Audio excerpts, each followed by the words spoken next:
Dear students, आज हम कुछ ऐसे टॉपिक्स डिस्कस करेंगे जो 7th 8th क्लास में अक्सर बच्चों को कंफ्यूज करते हैं, उनको इनकी क्लैरिटी नहीं होती और जब फिर 9th 10th में जाते हैं तो वहाँ पे फिर केमिस्ट्री के अंदर दोबारा से फिर प्रॉब्लम आती है इन चीज़ों को समझने की। तो आज हम कोशिश करेंगे कि इसको क्लियर कर लें। एटम जो है वो मैटर यानी मादे का सबसे छोटा ज़र्रा है, ये तारीफ की जाती थी पहले। लेकिन जब एटम के अंदर कुछ और पार्टिकल्स या ज़र्रात दरियाफ्त हुए तो इस डेफिनेशन के अंदर तब्दीली आई।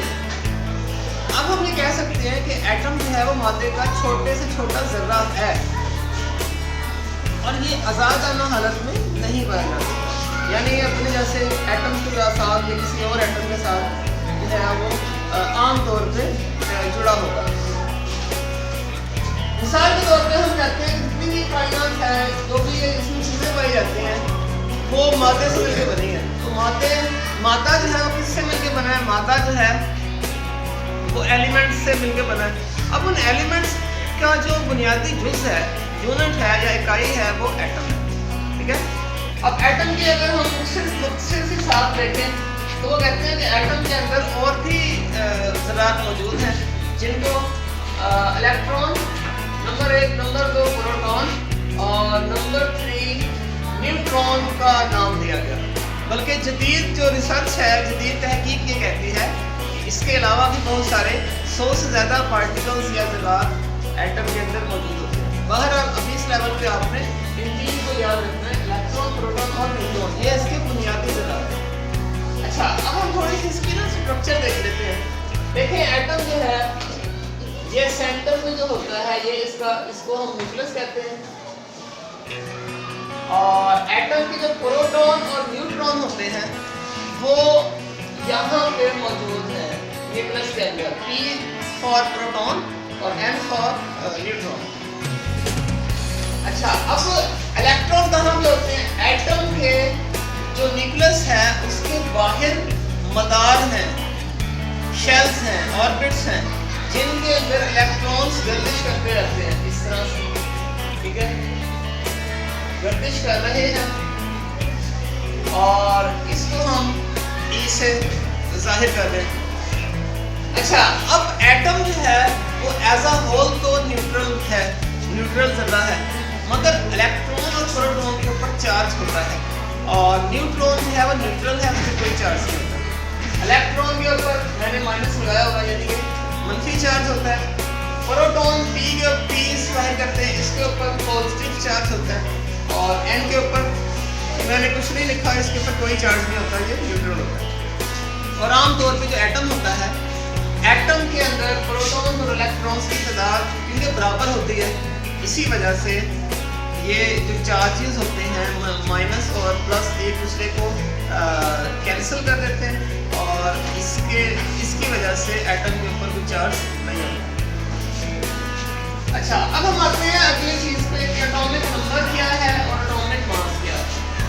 देखें, एटॉमिक नंबर जस्ट किसी भी एटम के न्यूक्लियस में प्रोटॉन्स की जो तादाद है वो उस एटम का एटॉमिक नंबर कहलाती है। मिसाल के तौर पर प्रोटॉन्स की तादाद, अब हम एटॉमिक नंबर को Z से भी जाहिर करते हैं, Z से भी हम इसको डिनोट कर सकते हैं। अब ये देखें कि जो एटॉमिक मास है, एटॉमिक मास जो है वो एटॉमिक नंबर और न्यूट्रॉन्स के मजमूए को कहते हैं। यानी हम दूसरे लफ्ज़ों में कह सकते हैं कि किसी भी एटम के न्यूक्लियस में मौजूद प्रोटॉन्स और न्यूट्रॉन्स की जो तादाद है, इन दोनों की तादाद का जो मजमूआ है उसको हम कहते हैं एटॉमिक मास और इसको हम A से जाहिर करते हैं। यानी कि इसमें हम ये इस तरह लिख सकते हैं कि प्रोटॉन प्लस न्यूट्रॉन, और इसको ऐसे भी लिखा जा सकता है क्योंकि प्रोटॉन जो है वो Z यानी एटॉमिक नंबर को जाहिर करता है, प्रोटॉन्स की तादाद, तो हम ऐसे भी लिख सकते हैं Z प्लस N यानी एटॉमिक नंबर प्लस न्यूट्रॉन्स की तादाद एटॉमिक मास कहलाएगी। मिसाल के तौर पर हाइड्रोजन है, हाइड्रोजन के अंदर एक प्रोटॉन है, एक प्रोटॉन है, तो हम कह सकते हैं कि इसका एटॉमिक नंबर जो है वो 1 है। अब इसके अंदर जो न्यूट्रॉन है वो इसमें नहीं है, तो इसका फिर यानी कि न्यूट्रॉन 0 है और प्रोटॉन 1 है, तो इसका एटॉमिक मास हो जाएगा 1। ठीक है, तो इस तरह से हम एटॉमिक नंबर और एटॉमिक मास को हम डिफाइन करते हैं। अच्छा, अब फिर एक अहम कॉन्सेप्ट है जो केमिस्ट्री के अंदर आता है, वो है आयन। यानी कि आयन जो है वो क्या है, कैसे बन जाता है। देखें, अगर एटम के ऊपर, एटम मैंने कहा था ना कि न्यूट्रल होता है, लेकिन अगर एटम के ऊपर पॉजिटिव या नेगेटिव चार्ज आ जाए, ठीक है, तो फिर वो आयन कहलाता है। एटम के ऊपर पॉजिटिव या नेगेटिव चार्ज आने से एटम जो होता है फिर एटम नहीं रहता बल्कि आयन बन जाता है। अच्छा, अब कैसे बनता है? अगर तो एटम के अंदर से, यहीं से आप मिसाल ले लें, अगर किसी एटम में से इलेक्ट्रॉन खारिज होगा फिर आयन बनेगा, या इलेक्ट्रॉन जो है वो किसी एटम के अंदर जज्ब हो जाए या दाखिल हो जाए फिर भी वो आयन बन जाएगा। अगर एटम में से इलेक्ट्रॉन खारिज हो फिर भी आयन बनेगा।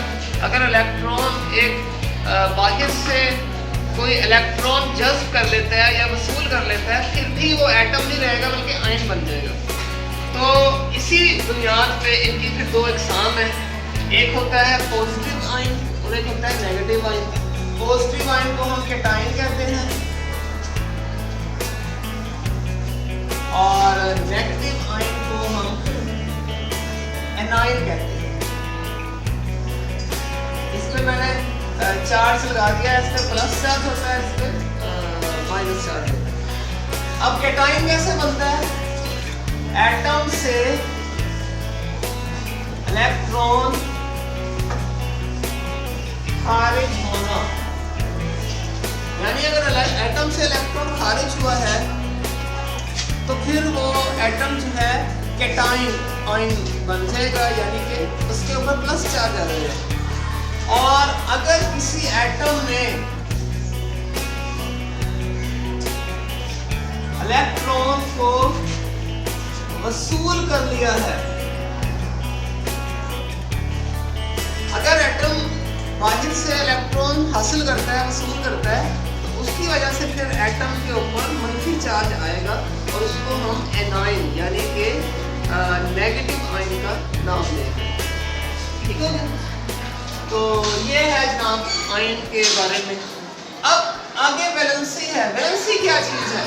वैलेंसी जो है वो एक एटम की दूसरे एटम के साथ